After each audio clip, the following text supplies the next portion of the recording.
श्रद्धा आपको पता है ना कि आपके भगवान श्री राम को यहाँ पर गाली दिया जाता है, पता है ना। सत्य सत्य इस प्रकार का हमारा संबंध है मिथिला का और अवध का। आवत का सही कहीं ना सही कहीं कहा। शांति का संदेश देना यह मूल रूप से प्रयास रहता है।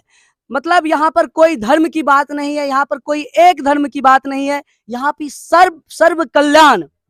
हाँ, संपूर्ण समाज कल्याण के लिए, पूरे मानव समाज के लिए, यहाँ तक कि हिंदू धर्म की ये विशेषता है कि हम किसी भी जाति, किसी भी संप्रदाय से अथवा किसी देश से बनकर नहीं, हम लोग जब बोलते हैं जयकारा तो विश्व का कल्याण हो। आप चूंकि मिथिला धाम में है और आप प्रभु श्री राम के धाम से हैं, तो आपको यहाँ पर आकर के कैसा महसूस हो रहा जिला है? के अंतर्गत जो सिमरी ग्राम है, यहाँ पर वास्तव में प्राचीन संस्कृति झलकती है। यहाँ की जो संस्कृति पहनावा है बड़ा सुंदर। हमने देखा लोगों को कि धोती कुर्ता के साथ माताएं अपना साड़ी के साथ, कितना हमारे गौरव का स्वाभिमान भारत देश विश्व को जोड़ने के लिए हमारे लिए, चाहे इस्लाम धर्म हो अथवा ये ईसाई धर्म हो, कोई भी धर्म हो, वसुधैव कुटुंबकम उदार चरितानाम तो वसुधैव। नमस्कार, जय हिंद, जय मिथिला। हम छी कृष्णा और अहाँ सब गोटे के स्टैंड विथ मिथिला पर बहुत बहुत स्वागत है।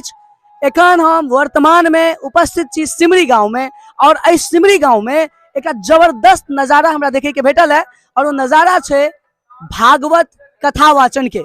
एठाम भागवत व्यास डॉक्टर आचार्य शंभु चेतन व्यास जी छथिन, हिनका सने बाबा सने हम बातचीत करब और अहाँ सब गोटे के ई चीज दिखावे के प्रयास करब जे ग्रामीण स्तर पर कोना क जे छै से भागवत के माध्यम से संपूर्ण भारतवर्ष में एक सकारात्मक संदेश देबाक प्रयास भ रहल अछि। तो सबसे पहिने तो गांव के जतेक गोटे जतेक निवासी छथि हुनका सब गोटे के बहुत बहुत सादर हम जे छै से शुभकामना दै छियनि जे ओ एहि गांव में एहि तरह के चीज कर रहल छथि। बाबा सने आओ हम किछ बातचीत करै छियनि। सबसे पहले तो बाबा प्रणाम। अहाँ मैथिली जनै छियै? हिंदी। हाँ, हिंदी। एक्चुअली में इस सबटा चीज के हम हिंदी में रिकॉर्ड करल छलो हैं, लेकिन हाँ, लेकिन हम सवाल आपसे हम बाबा से हिंदी में बातचीत करबे। और चूंकि अच्छा आप चूंकि मिथिला धाम में है और आप प्रभु श्री राम के धाम से हैं, तो आपको यहाँ पर आकर के कैसा महसूस हो रहा है? हमें बहुत सुंदर महसूस हो रहा है, बहुत अच्छा लग रहा है। यहाँ का जो जनता का स्नेह और प्यार मुझे प्राप्त हुआ है, बहुत ही अद्भुत है। वास्तव में भारत देश के अंतर्गत जो मिथिलांचल है, मिथिला है, और विशेष करके मधुबनी जिला के अंतर्गत जो सिमरी ग्राम है, यहाँ पर वास्तव में प्राचीन संस्कृति झलकती है। यहाँ की जो संस्कृति पहनावा है बड़ा सुंदर। हमने देखा लोगों को कि धोती कुर्ता के साथ माताएं अपना साड़ी के साथ, कितना हमारे गौरव का स्वाभिमान भारत देश के अंतर्गत जो मधुबनी जिला के अंतर्गत ये जो सिमरी ग्राम पड़ता है, एक आदर्श गांव है। वास्तव में यहाँ के निवासियों का स्नेह प्रेम देखकर मुझे अपार हर्ष हुआ और बड़ी प्रसन्नता के साथ सब लोग कथा श्रवण करते हैं। यहाँ के लोग जिज्ञासु हैं और बड़ा सुंदर वातावरण में यहाँ बाबा मैं इससे पहले कुछ आपसे सवाल करूं, मुझे एक चीज बताइए आप कि आप उत्तर प्रदेश में कहाँ से हैं? और आपका नाम तो मैंने थोड़ा बहुत जाना, लेकिन आप अपने से स्वयं से मुझे एक बार परिचय दीजिए आप, उसके बाद जाकर के मैं कुछ चीजें आपसे जानना चाहूंगा जो कि हम सभी के लिए आवश्यक है।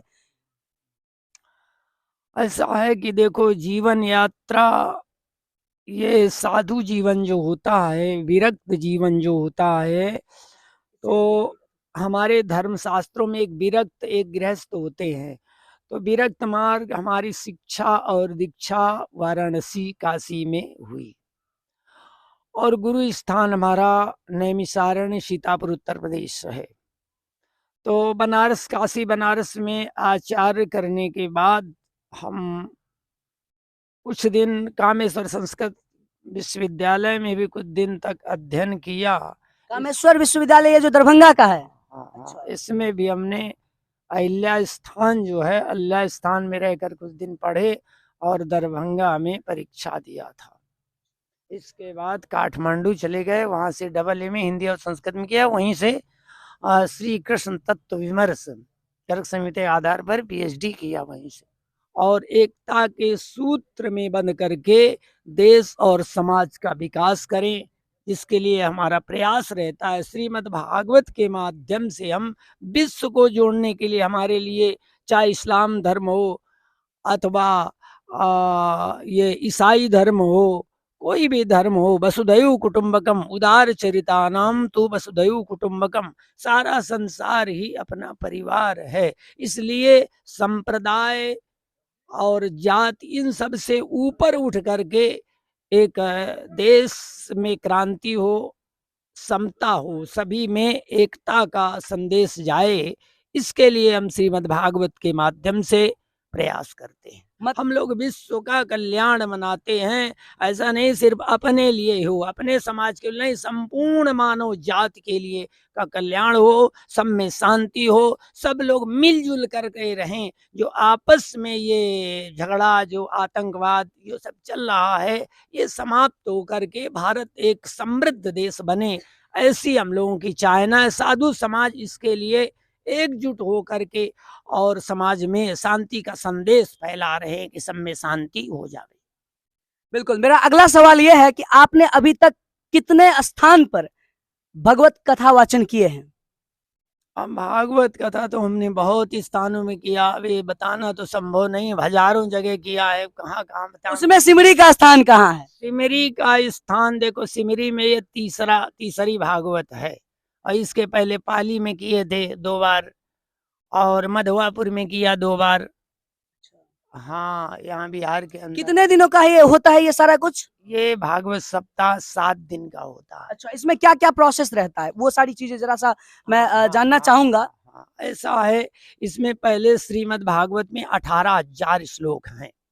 पहले महात्म कथा है, महात्म कथा के बाद में फिर कुछ थोड़ा महाराज परीक्षित का जन्म होता है, जन्म के बाद उनका श्राप होता है, और पांडवों का हिमालय गमन होता है, और भीष्म पितामह का महाप्रयाण होता है। इसके बाद में सती अनसुईया का पावन चरित्र होता है। फिर सती और भगवान भोलेनाथ जी का संवाद है। इसके बाद में फिर महर्षि दधीची का, जिन्होंने देवताओं के लिए, संसार के हित के लिए, कल्याण के लिए अपने शरीर का यानी हड्डियों का दान कर दिया था। और साथ ही जैसे हिरण्यकश्यपु प्रहलाद का चरित्र है, वामन भगवान का है, और श्री राम चरित्र है। फिर इसके बाद कृष्णावतार में कंस आदि दैत्यों का संहार वध होगा, फिर भगवान जाते हैं पढ़ने के लिए गुरुकुल, और लास्ट में अंतिम में सुदामा चरित्र के द्वारा इस कथा का समापन किया जाता है। इस तरह से 7 दिन का यह प्रक्रिया होता है। अच्छा, अब मुझे एक और चीज बताइएगा कि आपके उत्तर प्रदेश में भगवान श्री राम का भव्य मंदिर बन रहा है। आपने मिथिला धाम में इतना समय दिया है, आपको नहीं लगता है कि माँ जानकी का भी मंदिर सीतामढ़ी में पुनराधाम स्थान पे, जहाँ पे जन्म हुई है माता का, क्या वहां पर ना बने? बिल्कुल बनना चाहिए। वास्तव में आपने बहुत सुंदर प्रश्न किया है। अगर वहां पर अयोध्या में भगवान श्री राम का भव्य मंदिर बन सकता है, तो यहाँ सीतामढ़ी में भी सीता जी का उसी तरह से भव्य मंदिर बनना चाहिए, जिससे विश्व में संदेश जाए और बिहार का भी गौरव बढ़ेगा, और माता जी को सच्ची श्रद्धांजलि, सच्ची सेवा और नमन होगा। अगर मूर्ति स्थापित होगी, हमारे साधु समाज की मांग है कि जैसे अयोध्या में भव्य मंदिर बना, वैसे जानकी जी का मंदिर सीतामढ़ी में ही बनना चाहिए। तो बाबा ने एक आह्वान कर दिए हैं कि सीतामढ़ी में भी इस प्रकार का एक मंदिर, भव्य मंदिर का निर्माण हो, ताकि मिथिला धाम का और जो अवध का जो संबंध, पुराना पौराणिक संबंध रहा है। आपने अहिल्या स्थान का जिक्र किया, जहां पर आपने पठन पाठन किया है, मुझे उसके बारे में बताइए। चूंकि वो जो जहां पर गौतम कुंड है, संभवतः आपने उस स्थान को देखा होगा। मैं कुछ दिन पहले वहां पर जाकर के उस स्थान का वीडियो रिकॉर्ड किया था और आप सभी को भी दिखाया था। वो एक बिल्कुल खेत में, बिल्कुल साइड में, जहां पर किसी का नजर नहीं जा सकता। उपेक्षित है, ऐसा अहिल्या स्थान अभी उपेक्षित है। भगवान श्री राम जब विश्वामित्र जी के साथ आए थे, उनके यज्ञ की रक्षा किया था। यज्ञ रक्षा करने के बाद विश्वामित्र जी ने कहा चलो और जनकपुर चलते हैं, वहाँ सीता जी का स्वयंवर हो रहा है। रास्ते में जो है दंडकारण्य में पड़ा अहिल्या स्थान, जहाँ पर ऋषि गौतम ने श्राप दे दिया था अपनी पत्नी अहिल्या को कि तुम पत्थर की बन जाओ। तो वहाँ पर जो है बड़ा सुंदर स्थान तो बहुत है, लेकिन बड़ा ही उपेक्षित है। संस्कृत विद्यालय भी एक छोटा सा बना हुआ है, मंदिर अब भी तो है वो बना। खंडहर में तब्दील हो गया है। हाँ, तो अब खंडार में हमारे समय में बढ़िया सुंदर था और मंदिर भी बढ़िया बना हुआ था, सरोवर भी है। लेकिन हम ये चाहते हैं कि अगर सरकार का ध्यान उस तरफ जाए तो जीर्णोद्धार होकर के बड़ा सुंदर मंदिर बन सकता है, पर्यटन स्थल बन सकता है और भक्तों के आदर का केंद्र बिंदु भी है।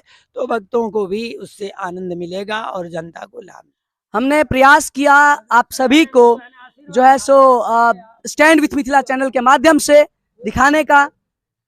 बाबा जो बताइए आपको कि श्रीमद् भगवत व्यास हैं और इनके साथ ये सभी टीममेट हैं। एक छोटा सा वार्तालाप इन सभी से भी कर लेते हैं। आपका शुभ नाम क्या हुआ? हमारा नाम लल्लन गुरु। ललन गुरु। अच्छा, आप भी उत्तर प्रदेश से ही हैं? जी हाँ। अच्छा, आपका ये जो आप सभी के टीम एक साथ ही जाते हैं? जी जी जी। अच्छा, तो आप सिमरी के बारे में मुझे 2 मिनट का अनुभव दीजिए कि आपको कैसा लग रहा है इस गांव में?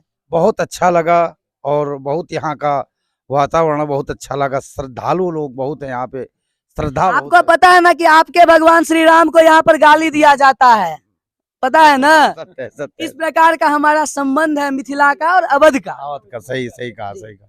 तो यहाँ पर ये जो पूरा स्थान आपको दिखने में आ रहा है, यहीं पर कथा वाचन होती है और पूरा भीड़ लगा पड़ा होता है। जितना स्थान आपको दिख रहा है वहां पर कमिटी मेंबर है और हमारे टीममेट है जो वीडियो शूट कर रहे हैं। और इसी तरह से जो है सो आपको हम दिखाने का प्रयास किए हैं कि किस प्रकार से जो है सो यहाँ पर कथा वाचन होता है। आपका शुभ नाम क्या हुआ? महेशानंद तिवारी। महेशानंद तिवारी। अच्छा, आप भी आचार्य हैं? आप भी उत्तर प्रदेश से? कुछ बताइए। क्या? यही चीज है कि आपको यहाँ पर कैसा लग रहा है और ये सारी चीजें जो आप कर रहे हैं इसमें आपका रोल क्या होता है? यहाँ हमारा पूजा पाठ का काम है, सुबह पाठ करना है। अच्छा। और हमें यहाँ सबसे सुंदर ये स्थान लगा है। ये ब्रह्म स्थान ब्रह्म स्थान हमें सबसे अच्छा लगा है। बाशेष तो हम गांव में घूमे नहीं आ रहे। आपका क्या नाम है और आपका क्या अभिनय रहता है इन सारी चीजों में?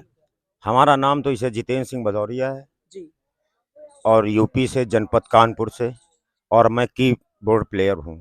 उत्तर प्रदेश वैसे भी माननीय मुख्यमंत्री योगी आदित्यनाथ जी का क्षेत्र है।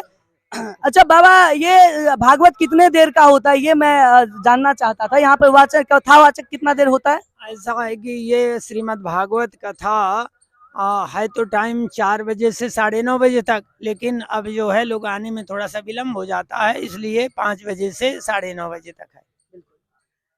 तो इस तरह से कथा वाचन होता है। इन सभी के टीममेट से हमने मिला। हमारी कोशिश रही है कि आपको स्टैंड विथ मिथिला के माध्यम से सारा कुछ दिखाएं और ऐसे करके सब कुछ है। यहाँ पर कमेटी मेंबर्स हैं, आइए हम बात करते हैं। आपके शुभ नाम की भोगेल? शुभ नाम महाशंकर झा। अच्छा, एमे अहाँ के जे छै से ई जे पूरा भ रहल छै एखन, एमे अहाँ के की जे छै से पद अछि? सचिव के पद हमर। सचिव के पद। अच्छा, तो अखन ई कौन 4म दिन से या 5म दिन? 5म दिन छे। बहुत अच्छा अनुभव हो रहा है बाबा का प्रवचन से, बहुत प्रभावित हूँ। इनका टीम बहुत ही माने ये है। अच्छा, आइए देखिए संकल्प जो लिए हुए हैं उनसे भी हम एक बार बात कर लेते हैं। संकल्प अहाँ लेने छिए तो की अनुभूति भ रहल है 4 दिन के बाद? बहुत सुंदर। आई 5म दिन जा रहल है, बहुत सुंदर भ रहल है भागवत का। तो एना का हमर सबके प्रयास से निक लागैया ने? बड्ड नीक। हर साल होबाक चाहिए। हाँ हाँ हाँ, हर साल। अरे ऐसा मजबूत बन जाके दिखा दो समाज के। ऐसा बिल्कुल, मानसिक रूप से, नैतिक रूप से मिथिला के और संपूर्ण भारतवर्ष के मजबूत होवे के आवश्यकता है। चलो फिर भेंट होई छी नेक्स्ट वीडियो में। तब तक के लिए धन्यवाद। जय हिंद, नमस्कार।